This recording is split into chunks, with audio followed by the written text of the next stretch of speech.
আমাকে বলুক আমার হাজবেন্ডের লাশ দিয়ে কাটতে যাব না। একজন আসুক আমাকে বলুক আমার হাজবেন্ডের যারা মারছে তাদের শাস্তি দিবে। আমি আমার হাজবেন্ডের লাশ নিয়ে যাবো না।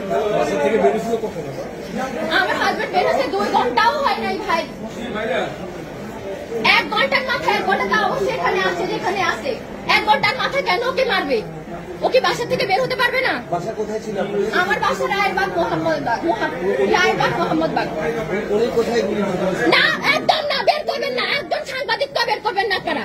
বের করার মতো নাই আপনাদের নাই। না ভাইয়া একদম না। আসো ভাইয়া আমার 2 বছরের বাচ্চা আমাকে কি জবাব দিব? 2 বছর মাত্র জন্মদিনটা গেছে।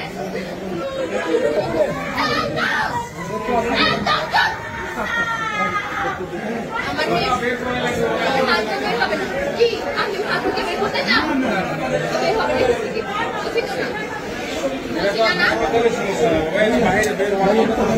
কি বলতেছেন আপনি? আপনার মেয়ে আছেন আমার বয়সে, আমার 22 বছর বয়স মাত্র। আমার জীবনের দাম কি? আমি বাকি জীবন কিভাবে কাটাবো? আমি কবে মারা যাবো? তা তো কোনো ঠিক নাই। আমি এতগুলো বছর কিভাবে কাটাবো?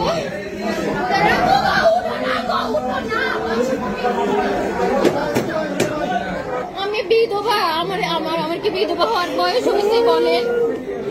আমার মাত্র 22 বছর। কিভাবে আমাদের সাথে তুমি রাত্রে ঘুমাইবা না? বলো না। নোজারা ঘুম থেকে উঠি তোমার পেটে বসে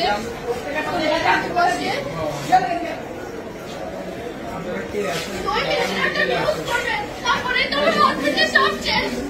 শুধু একটা হেডলাইনে লেখা থাকতে অমুক মারা গেছে, গোলাগুলি পেশেন্ট। একটু উত্তর দেন না প্লিজ। বাচ্চার ভবিষ্যৎটা কি? আমার মেয়ে ডাক্তার বানাবে বলছে। ও ডাক্তার। আমি অনেক বড় একটা বাসা নিয়ে থাকি। আমার বাসা থেকে বের হয়ে যেতে হবে। আমি ভাড়া থেকে দিব। নুজারের আব্বু আমরা কিভাবে বাঁচবো? নুজারের আব্বু প্লিজ উঠে যাও না বাবু, উঠে যাও না তুমি। আল্লাহ নুজার আব্বু জানো আমার মা কি বলবে? আমার মা নুজারের আব্বু, এই নুজারের আব্বু উঠো না। আমি না তোমার আসার সময় আম কেটে দিচ্ছিলাম।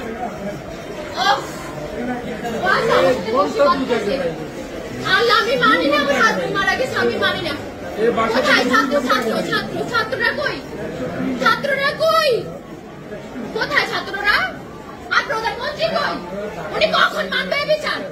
ওদের ইয়ে কখন মানবে? উনি কজন মারা গেলে? উঠো তুমি ছাড়া আমাদের কেউ নাই, বিশ্বাস করো। আমরা এই দেশ ছেড়ে চলে যাবো। তুমি উঠো নিজের আব্বু। এই নিজের আব্বু উঠে যাও না। নিজের আব্বু কতজন বেঁচে গেছে? নিজের আব্বু তুমি বাঁচে যাও না।